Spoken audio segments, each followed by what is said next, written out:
Shakespeare ने यूं तो कई त्रासदियां लिखी हैं, लेकिन किंग लियर जैसी बेरहम और दिल को चीर देने वाली शायद ही कोई हो।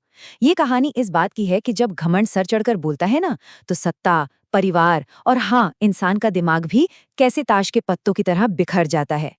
तो इस पूरे नाटक के दिल में बस एक ही सवाल गूंजता है, अपने घमंड की, अपने अहंकार की आखिर क्या कीमत चुकानी पड़ती है। और जैसा हम देखेंगे, इसकी कीमत है सब कुछ, पूरा सर्वनाश। तो चलिए मिलते हैं किंग लियर से, एक बूढ़े ताकतवर राजा जो अब थक चुके हैं, बस अपना ताज उतारकर एक सुकून भरी रिटायरमेंट चाहते हैं। लेकिन मसला ये है कि इस सुकून तक पहुंचने का उनका जो तरीका है, प्यार की एक जानलेवा परीक्षा, वो उनके राज्य को शांति नहीं बल्कि ऐसी तबाही में डुबो देगा जिसकी किसी ने कल्पना भी नहीं की होगी। अब देखिए, लेयर का प्लान सुनने में तो बड़ा सीधा साधा लगता है, पर असल में ये घमंड में डूबा हुआ है। देखिए, स्टेप 1, अपने राज्य को बांट दो। स्टेप 2, अपनी बेटियों से कहो कि वो सबके सामने ये साबित करें कि कौन उनसे सबसे ज्यादा प्यार करता है। और फिर स्टेप 3, जो सबसे अच्छी चापलूसी करेगी उसे सबसे बड़ा हिस्सा इनाम में दे दो। मतलब आप ही सोचिए, ये तो तबाही को खुला न्योता देने जैसा था। तो फिर बड़ी बहनें गॉनेरिल और रीगन, वो तो ये खेल खेलना जानती थी। उन्होंने झूठी तारीफों की ऐसी झड़ी लगा दी, ऐसे लच्छेदार शब्द कहे कि बस बड़ी आसानी से अपने पिता का दिल भी जीत लिया और राज्य का अपना अपना हिस्सा भी हथिया लिया। लेकिन फिर आती है कॉर्डेलिया, सबसे छोटी और एक वक्त में सबसे लाडली बेटी। वो इस ड्रामे का हिस्सा बनने से साफ इनकार कर देती है। उसका कहना है कि भाई, मेरा प्यार इतना सस्ता नहीं कि मैं उसे खोखले शब्दों में तोलूं। वो बस अपना सच्चा सीधा साधा प्यार पेश करती है, बिना किसी दिखावे के। पर लियर का घमंड, वो तो उसकी आंखों पे पट्टी बांध चुका था। उसे कॉर्डेलिया की ईमानदारी में प्यार नहीं बल्कि अपनी बेइज्जती दिखी। और उसका जवाब एकदम ठंडा और बेरहम, 0 से 0 ही मिलेगा। ये सिर्फ एक लाइन नहीं थी, ये वो फैसला था जिसने सबकी, हर किसी की किस्मत लिख दी। और इसके बाद जो हुआ वो बहुत तेजी से और बहुत बेरहमी से हुआ। ईमानदार कॉर्डेलिया, उसे जायदाद से बेदखल कर दिया। उसका वफादार सलाहकार केंट, जो उसे समझाने की कोशिश कर रहा था, उसे देश निकाला दे दिया। सोचिए, घमंड के बस एक पल में लियर ने अपने 2 सबसे वफादार लोगों को खुद से दूर कर दिया और सारी ताकत गलत हाथों में थमा दी। अब देखिए, धोखे की इस कहानी को और गहरा बनाने के लिए शेक्सपियर यहाँ कुछ कमाल का करते हैं। वो लियर के परिवार की इस त्रासदी की एक परछाई दिखाते हैं एक दूसरे परिवार में, ग्लॉस्टर के परिवार में। और दोनों ही घर धोखे की वजह से अंदर से खोखले हो जाते हैं। जरा इन दोनों कहानियों को साथ साथ रख कर देखिए। एक तरफ लेयर का परिवार है, जहां सच्ची कॉर्डेलिया को उसकी ईमानदारी की सजा मिलती है, और दूसरी तरफ ग्लॉस्टर का परिवार, जहां वफादार बेटे एडगर को उसका धोखेबाज सौतेला भाई एडमंड अपने जाल में फंसा लेता है। कमाल की बात यह है कि दोनों ही पिता घमंड और गलतफहमी में इतने अंधे हो जाते हैं कि अपने सबसे सच्चे बच्चे को ही दुश्मन मान बैठते हैं।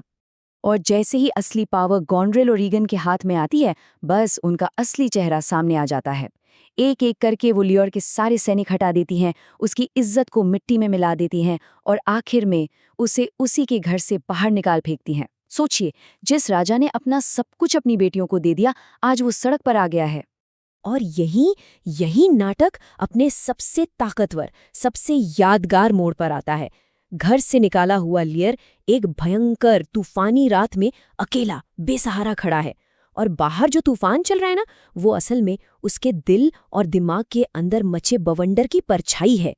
उस वीरान मैदान में अकेला वो कुदरत को ही चैलेंज करता है। तूफान में चीखता है, बहो हवाओ, फाड़ दो अपने गाल, गरजो बहो।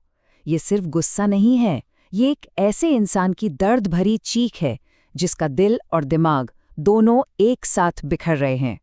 तो ये समझना जरूरी है कि ये तूफान सिर्फ बारिश और बिजली नहीं है, ये एक बहुत बड़ा सिंबल है। पीलियर के अंदर जो कुछ भी टूट रहा है, ये उसका बाहरी रूप है। जैसे जैसे बाहर तूफान बढ़ता है, वैसे वैसे अंदर पीलियर का दिमाग पागलपन की तरफ बढ़ता चला जाता है। लेकिन कमाल देखिए, इसी पागलपन के बीच में लियर को पहली बार कुछ समझ आता है। अपनी पूरी जिंदगी में पहली बार, जब उसके पास खुद कुछ नहीं बचा, तब उसे गरीबों और बेघरों का दर्द महसूस होता है। उसे पहली बार, सच में पहली बार, उनके लिए हमदर्दी होती है।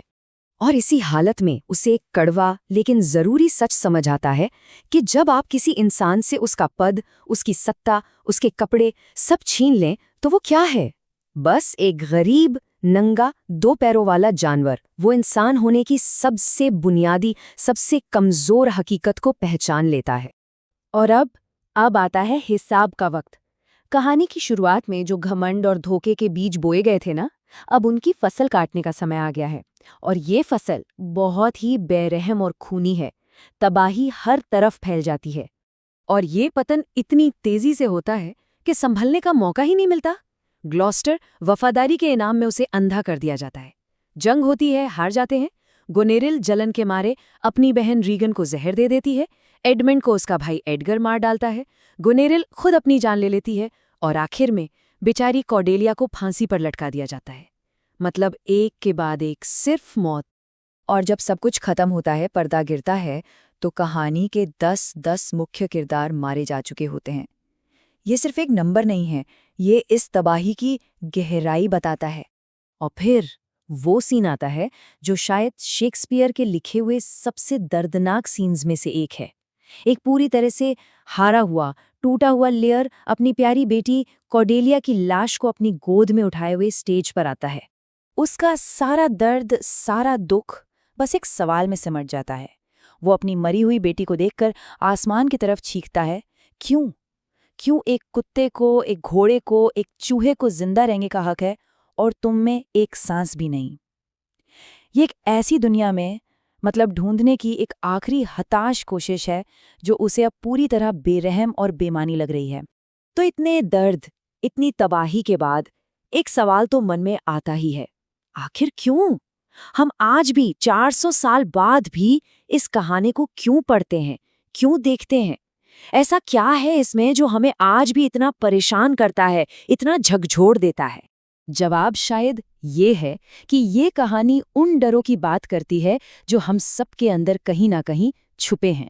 ये बात करती है घमंड की, कि कैसे वो सब कुछ तबाह कर सकता है। ये बात करती है उस दर्द की जो परिवार से मिले धोखे से होता है। और ये बात करती है एक ऐसी दुनिया में इंसाफ ढूंढने की कोशिश की जो कई बार हमें बहुत बेरहम और बेतरतीब लगती है। और आखिर में ये कहानी हमें कोई आसान जवाब नहीं देती। हाँ, लिया ने अपने दर्द से बहुत कुछ सीखा, लेकिन उसकी कीमत क्या थी? सब कुछ। तो ये नाटक हमें एक ऐसे सवाल के साथ अकेला छोड़ जाता है जो आज भी उतना ही सच है। क्या दुख और तकलीफ हमें समझदार बनाती है या फिर सिर्फ और ज्यादा तोड़ देती है?